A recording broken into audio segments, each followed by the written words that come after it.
thrilling adventures of an incredible personality.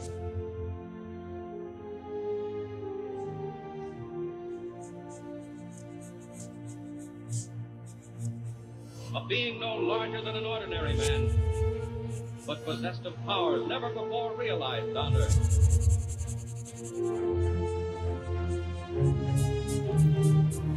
Faster than an airplane, more powerful than a locomotive.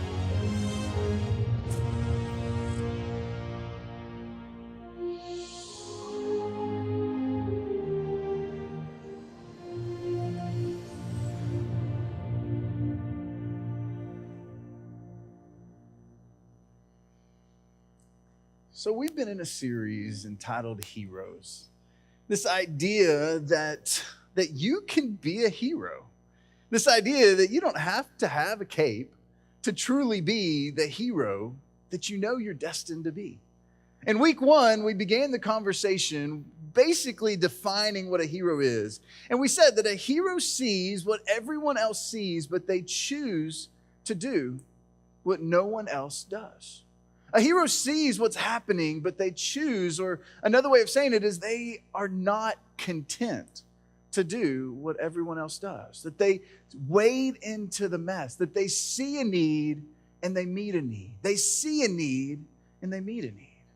And then in week 2, we took it a step further and we said that a hero saves the day. But the problem is, if we could have a conversation for a second, is when you read this, it can be a little daunting. When you begin to think that a hero saves the day, you begin to ask yourself, can I really be a hero? I mean, can I really save the day? Can I save anybody's day? Well, one way of looking at it, a question that I would pose is, what was the last heroic thing you did? I mean, think about that for a second.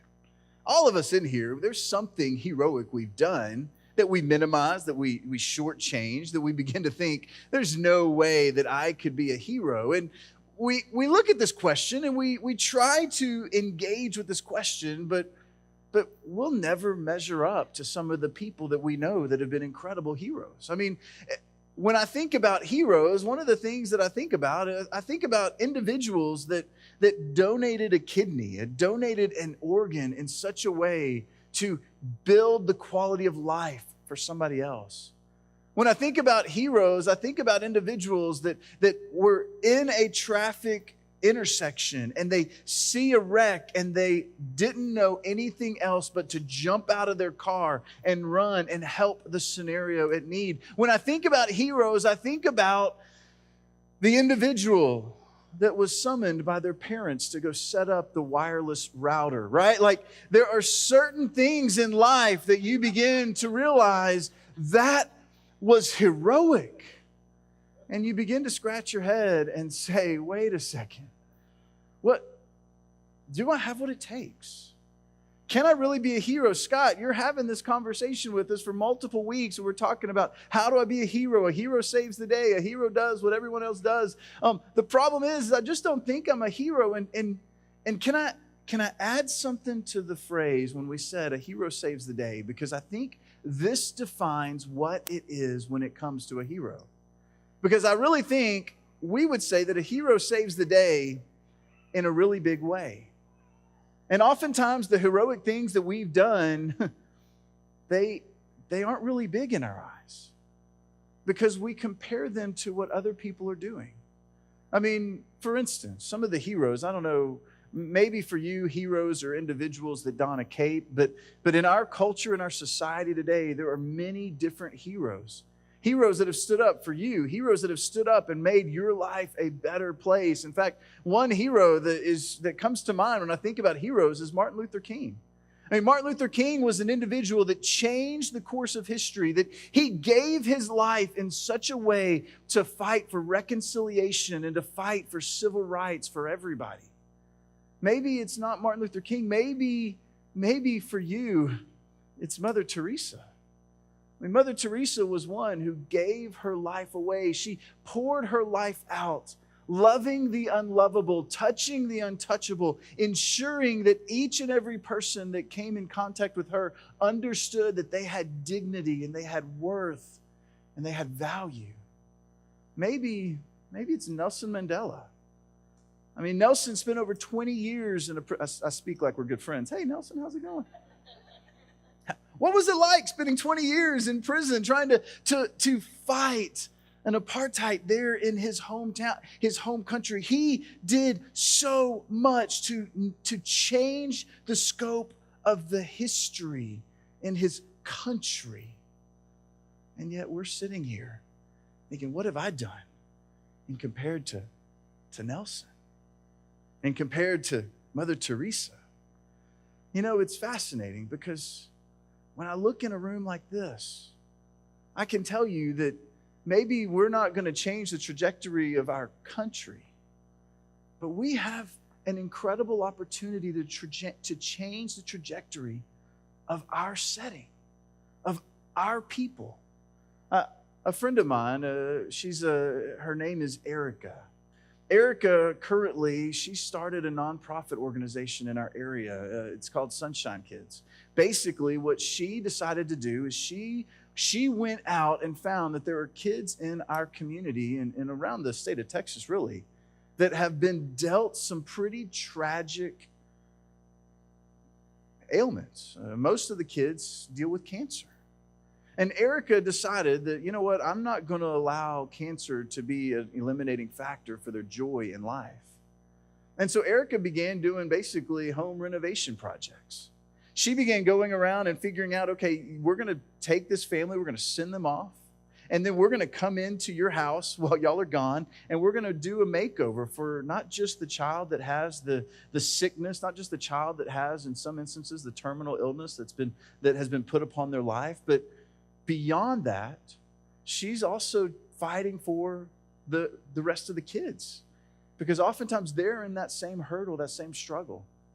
And a couple of weeks ago, Erica was doing a rebuild and something went awry with her saw, and it actually cut off 2 of her fingers and left the third one somewhat mangled. And for me, I've been watching and been connecting and seeing what's going on and what's happening. And you know what's fascinating about Erica is 24 hours after surgery to try to put this finger back on, she was back in the house fighting for the kids that they were doing a rebuild for, because she knew they had a time crunch. She knew they had to get that house finished before the family showed back up Sunday afternoon. And so she did everything in her power to make it happen. I mean, that's a hero.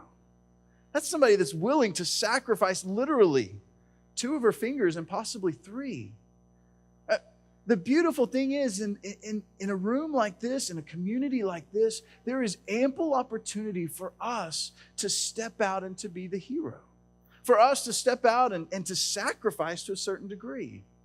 So I want to ask you, not just what was the last heroic thing you did, but I want to change the dynamic a little bit. What was the last heroic thing somebody did for you?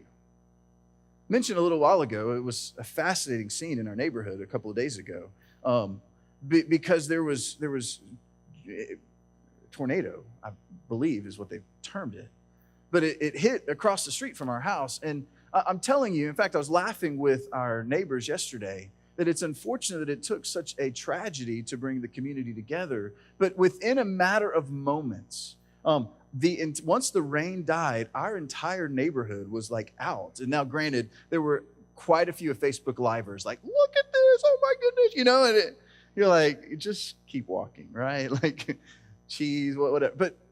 But it was fascinating how many people just came out and were knocking on doors saying, hey, who lives here? What's going on here? Hey, there's a window broken here. I don't think they're home. Let's grab a tarp. Hey, I got a tarp.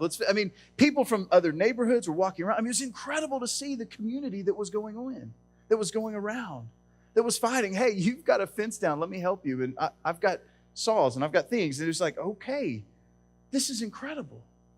What was the last heroic thing somebody did for you? And why? Why do you think they would wade into the mess? Because for many of us, the heroic thing that was done for you was probably something relatively ordinary. It was something that they just did because they loved you. It might have inconvenienced them a little bit, but ultimately what they did is they gave of their time to help you. They gave of their resources to help you. They gave of themselves because they saw in you something worth giving themselves for. And many of us, we've been the beneficiary of that. For some of us, there's a spouse that's put their career on hold because they believe in you and they decided that you have what it takes, that you've got a future, that I'm willing to put my education, my career, I'm willing to put whatever it takes on hold because I believe in what you have at stake. For some, maybe it's a parent who saw a crazy dream you had and decided to leverage their reality, decided to leverage their stability, decided to invest money for you to be able to do that startup, for you to be able to go and pursue the education you want.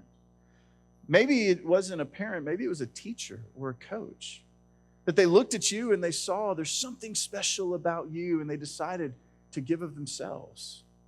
Maybe it's a son or a daughter. That's someone who forgave you over and over and over. And every time you look in the mirror, you think, I am so unworthy. And yet every time you see your kids, you think, how is it that they continue to love and forgive me knowing what happened? There are so many different things in our life that heroes step into, that ultimately heroes sacrifice. They sacrifice part of their life for your life.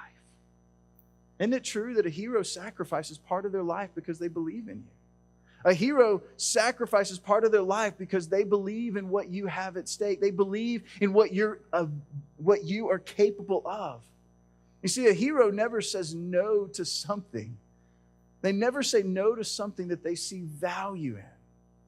But the truth is, isn't it true that heroes always sacrifice? To be a hero, there is a sacrifice at place.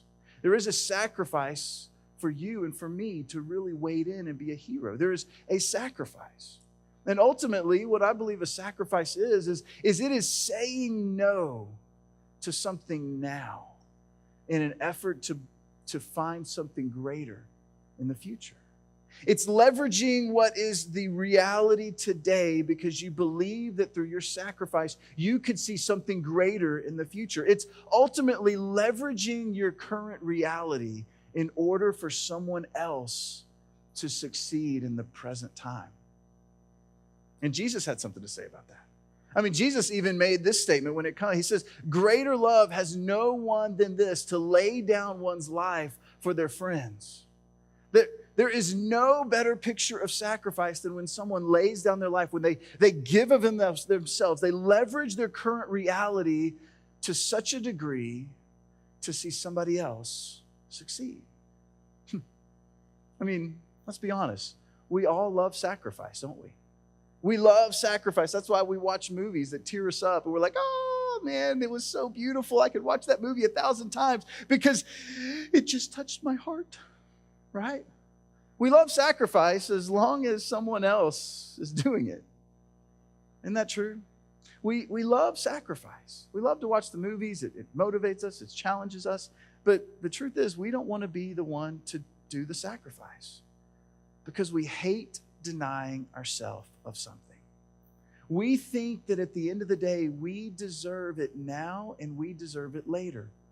So when it comes to sacrificing, when it comes to sacrificing for someone else, when it comes to sacrificing for ourselves, we tend to believe that we deserve it. We deserve whatever it is. Because isn't it true, the worst thing that you could say to yourself is no? And we teach our kids, don't say no. But we don't ever want to tell ourselves no. We don't ever want to tell ourselves that we can't have, that we can't move forward, that this isn't something that we can do. And so for us, it's true, sacrifice is really hard. And the thing is, and this is where I think it's beautiful, the thing is, sacrifice is really hard. There are things in our lives that need saving, but we won't save them. I mean, when you think about it, I was processing the message this week and posed a random question on Facebook that what in your life needs saving that seems bigger than you? What in your life really needs saving that seems bigger than you?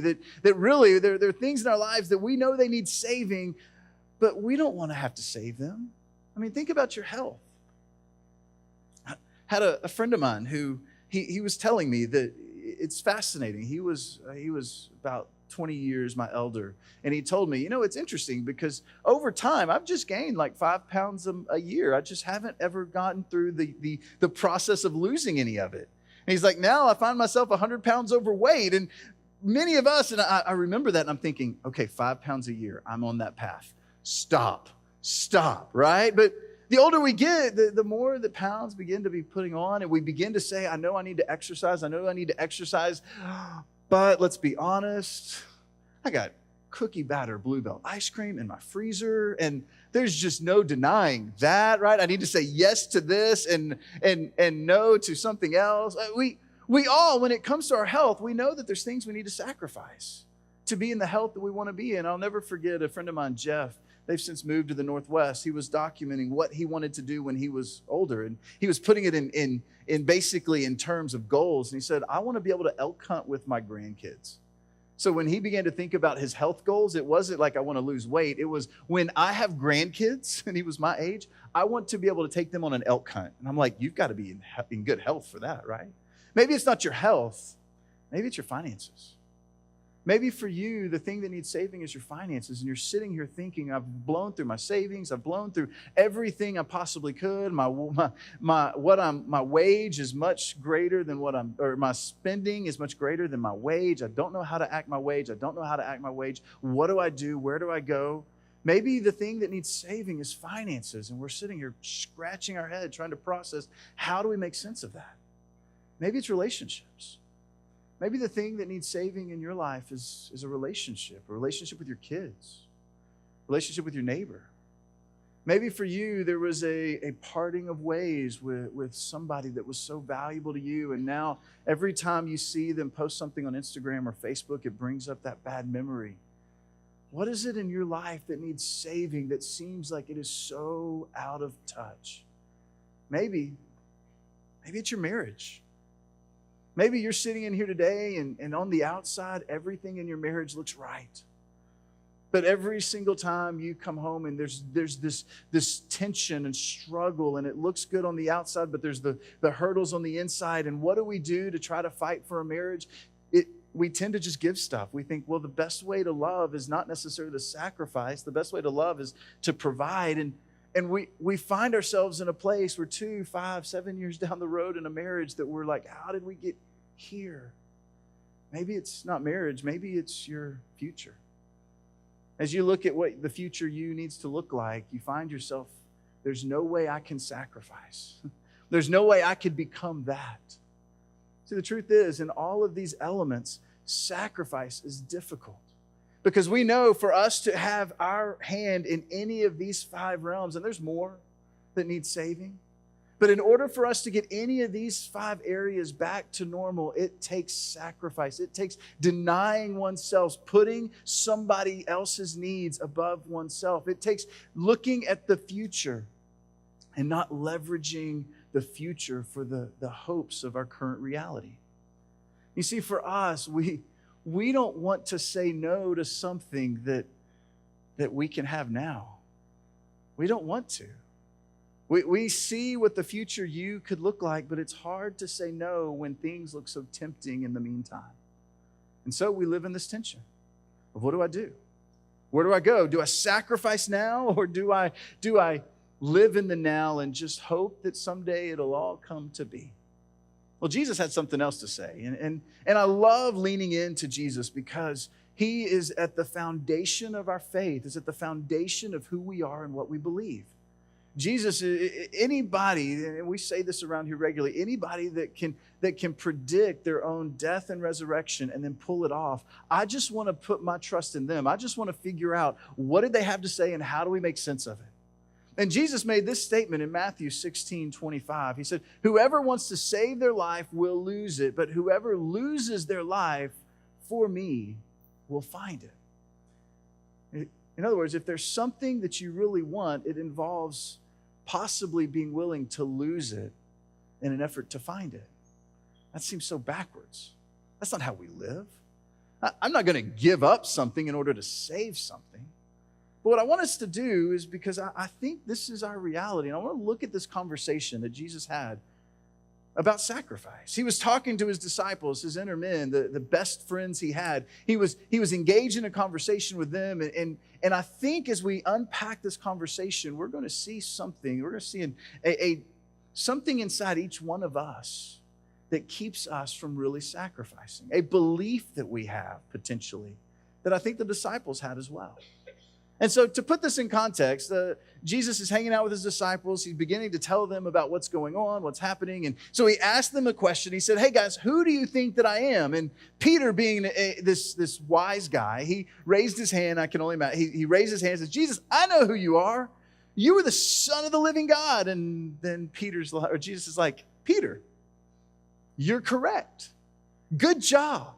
High five. You are correct. I am the Son of the living God. And then he goes on to talk about the kingdom that he's going to build and how these individuals are going to be the foundation of this future kingdom of heaven. And the disciples are in this pep rally, realizing that this is correct, that we hit the jackpot.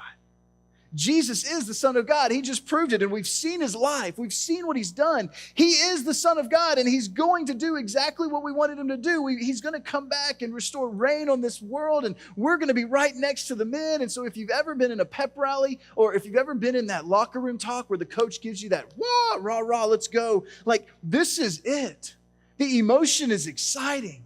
I mean, it's beautiful to think about these disciples just like high-fiving each other. Okay, Jesus, when are we starting? Let's take over the world. Let's do this. And then Jesus changes the conversation, which he did regularly. I mean, he constantly was saying crazy things. In fact, I imagine that the disciples regularly had a crazy things Jesus said bucket. Like, are you kidding me? Why did you say that? Kids say the darndest things. I bet the disciples are thinking, Jesus says the darndest things. But he was constantly, if you read through the accounts of Jesus, he was constantly talking about this idea that I'm going to give up my life. I'm going to lay down my life, and then I'm going to come back to life.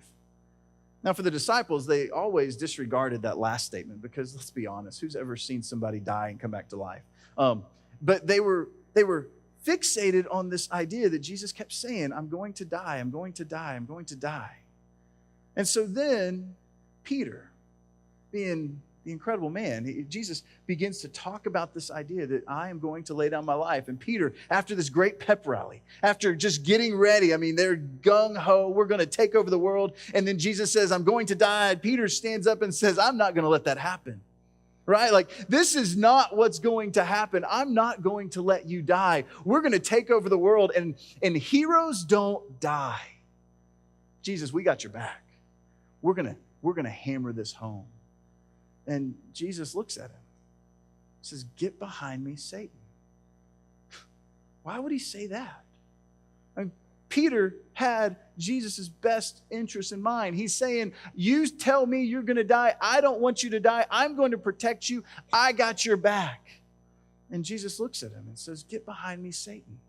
Now, I don't know. I mean, there's a lot of different ideas as to why he said that. I mean, he could have not, maybe he wasn't necessarily calling Peter Satan. Maybe the idea that Jesus was going after was this, you're telling me not to die, but you're acting like Satan because there's something inside of me right now that I really don't want to carry out what I'm about to carry out because I know the magnitude and the weight, and I know the pain I'm about to endure. So Peter, you've got to be quiet. Don't give me any options because this is already hard. I mean, we see in the Garden of Gethsemane, right before he takes on the cross, he's praying, Jesus, God, if there's any other way, but your cup, not mine, your will be done. And so he could have been just not necessarily calling Peter Satan, but regardless of what he was saying, Peter is on the other end of, I can imagine Jesus' finger and the term, get behind me, Satan, to which Peter's like, I just got the right answer. Why are you, I can't go from like the star student to failing in a matter of a conversation, right? But look at what Jesus says, because I think this really helps to impact what do we do when we have issues in our life that need saving, that seem bigger than us. In Matthew 16, if we go back a little bit, From that time on, Jesus began to explain to his disciples that he must go to Jerusalem and suffer many things at the hands of the elders. And it goes on, at the hands of the elders, the chief priests, and the teachers of the law, that he must be killed and on the third day be raised to life. And then he goes on and it says this in verse 22. It says, Peter took him aside and he said, never, Lord, this shall never happen to you, right? Watch, it will. So here's where we see Peter landing the plane with us. Because isn't it true, when we find ourselves in a hurdle and a struggle, much like Peter, we decide that there's got to be another way. There's sacrifice that needs to happen. There's sacrifice, I realize, but let's go back to the drawing board and let's figure out, is there a shortcut? Is there a loophole? Is there a workaround that I can get to get my finances back in order without really having to save every month? Is there a way that I can legitimately get healthy again? Maybe, is there a pill that I can take and then eat all the food I want? Is there something I can do that can maybe spur my marriage on? I mean, we begin to think about what are the shortcuts that we can utilize in our life that maybe we don't have to sacrifice? What are some workarounds and some things that we can do? Maybe we want a better relationship with our kids, but we're in the middle of trying to not put the phone down. I can't stop looking at Facebook. I can't stop looking at whatever it is. And so emails come and text messages come and we're fighting for our kids. So we're like, well, I'll tell you what, I don't want to put the phone down, so let me get you another screen and this will make the relationship better. I mean, many of us in here, we struggle with what kind of sacrifice are we willing to take to fight for the relationships, to fight for the marriage, the finances, because we often think there's got to be another way. I was never a huge Simpson fan, but there was one Simpson episode where Homer and Marge are having a conversation, and Homer doesn't want to have to think about the future, right? And so he takes a jar of mayonnaise and he takes some vodka and he pours the vodka into the mayonnaise. He shakes it up. And Marge looks at him and says, Homer, this is not going to be a good idea. And he says, you're right, but that's for future Homer to deal with. And he drank it and then he falls. But isn't that to a certain degree true? That we know what we're about to walk into is maybe not necessarily the best thing, but we begin to think, well, that's okay. That's for future Scott to deal with. Well, Jesus had something to say about that. He continues and he says this. Jesus turned and said, get behind me, Satan. Like, hey, stop this. Why? Don't encourage me. I already am struggling with this. Don't give me another way out. I know this is the step that needs to go. And then he goes on and he says, you are a stumbling block to me. You do not have in mind the concerns of God, but merely human concerns. You know, it's interesting. Human concerns very rarely involve sacrifice. Human concerns, when we begin to really look at what we're going, human concerns, that sacrifice what we really want for what we want right now. Human concerns begin to sacrifice what we really want. I mean, when we think about what we want a life that's doesn't have as much regret. We want a life that is filled with making wise decisions. We want a life that's filled with great relationships. But the problem is when we begin to listen to our human concerns, we sacrifice what we ultimately want for what we want right now. And Jesus says that you sacrifice the future whenever you decide to go with the human concerns. And many of us, we live in this. We know this so well. But Jesus continues on in verse 25, and he says this. 24, he says, then Jesus said to his disciples, whoever wants to be my disciple must deny themselves, take up their cross, and follow me. To which the disciples are shaking their head and saying, wait a second, what do you mean? What do you mean if I want to follow you, if I want to be a disciple, I must deny myself, take up my cross, and follow me? What does this look like? How can we do this? And he says, okay, well, let's continue the conversation. For whoever wants to save their life will lose it, but whoever loses their life for me will find it. Jesus says, you want a better marriage? There's no loopholes. Jesus says, you want better finances? There's no workarounds. You want to be healthy? There's really no way around other than eating healthy and exercising. You want to figure out how to have a better relationship with your kids. There's no loopholes. There's no secret. There is only one element, and it is to be willing to sacrifice. And ultimately, what Jesus did is he provided an invitation, said, if you want to be my follower, to which we begin to ask, well, follow you where? Jesus, what are we following you to? That seems so weird. But when you talk about fears, there's really two separate fears that people have, right? The fear of dying and the fear of public speaking. The fear of dying, I mean, that's understandable, but I would argue that the fear of public speaking, it's maybe not necessarily standing on a stage and talking to people as much as it is standing on a stage in front of a bunch of people and looking like, and being humiliated, looking like you have no clue what you're doing, really being absolutely humiliated. That it's not necessarily the fear of speaking as much as it's the fear of being publicly humiliated. And ultimately, Jesus is putting this request. If you want to follow me, you got to take up your cross. To which they're like, what in the world? To which Jesus would later go ahead and he would take on those two greatest fears, the fear of dying and the fear of humiliation. He would do it in the most visible way possible, showing incredible sacrifice so that you and I, so that we can feel the love that can only come from God. He said, you want to follow after me? I realize there's other ways I probably could do this. There's other ways that I could create a relationship between you and God, but I understand there's only one way that true love, there's no love without sacrifice. There's no love without sacrifice. And so for me, I will willingly take on death and humiliation on your account. I will willingly take on death as hard as it is. So Peter, don't remind me. I will take on the humiliation on your behalf, which floors me. Because when I begin to think about what does it take for me to really get my family, what does it take for me to really get my finances, what does it take for me to get my life in order? The truth is, and this is one of the few biblical formulas, there is no life without sacrifice. There is no life without sacrifice. Jesus made it clear that whoever wants to save their life will lose it, but whoever loses it, their life for me will find it. There is no life without sacrifice. Jesus showed that time and time again. And we know that. I mean, every winter, right? You walk into the front yard and you see everything is dead. The grass is dead, the flowers are dead, and you're thinking, oh, great. But you know what happens every springtime? The dead things came to life. We see that in everyday life.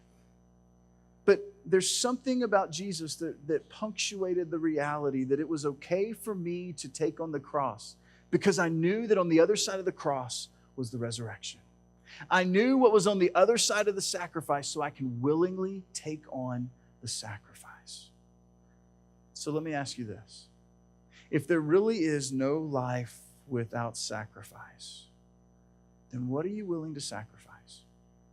You're sitting in here today and you've got financial hurdles and you're sitting there and you're trying not to let anybody know and you don't want anybody to see the background. You want everybody to think you're generous and you're awesome but there's this hurdle that you see what's on the other side and there's the tension that's caused with the finances. What are you willing to sacrifice in such a way to bring that big mountain back into reality? Maybe it's your marriage. And you understand that things have been rocky and things have been struggling and you wish there was a secret button, but the truth is there's no secret button. There's no life without sacrifice. There's no marriage without sacrifice. And maybe it's you just looking in the mirror and saying, okay, this is for me. I'm just going to take a step forward. Regardless of what happens, I'm just going to proceed and I'm going to begin to give of myself. Maybe it's a relationship. Maybe it's your work. Maybe it's your future. I don't know what is that big thing that you're trying to get under wraps and you don't want it to come out. But I want to encourage you. There is no life without sacrifice. There is no life without sacrifice. There is no relationship. There is no marriage. There is no future finance. There is no future you, because the truth is, if we choose the human nature, what we're doing is we're sacrificing our future for the present tense. If we choose our future, we're like, I'm gonna sacrifice the future me, because let's be honest, what's 5 more wings? Sorry. No, let's be honest. What does it mean for me to save more, give more, to serve more? What does it mean for me to give of my time now to sacrifice for the future? That's my question, my push. Many of us, we want to be heroes in everybody else's life. We want to save everybody else's day. Some of us don't even think we're capable of saving anybody's day. But here's my reminder to you. Heroes always sacrifice. And you can be the hero, not just of your influence, but you can be the hero of your story. So what are you waiting on? What is it that's inside of you that you're still holding on to and not wanting to sacrifice? What is it for you that's keeping you from being your own hero? Because we all have things in our life that are bigger than us, that we know they need saving. The truth is, sacrifice brings life. And ultimately, for sacrifice to take life, it takes faith. I want to pray with you real quick. God, we love you. And God, we thank you so much for the fact that you are a big God. And God, that the concept of sacrificing can be so weighty. God, it can be so demanding. It can be crippling at times. And God, I pray for the individuals in this room that you would grant us the understanding to know what in our life needs to be saved. And God, give us the courage to begin to step into that mess. Give us the courage to be the heroes of our own reality. Give us the courage to see the need in our life and meet the need. God, I confess we need you. God, following after you makes our life better, and we believe that because it leads to less regrets. It leads to less relational struggles. It leads to us living a life of joy and peace and patience and kindness. So God, may we remember the sacrifice you gave, and may we lean in, and may we be willing to follow after you and sacrifice ourselves for the things that we look forward to experiencing. God, we love you. We thank you. We ask all this in Jesus' name. Amen.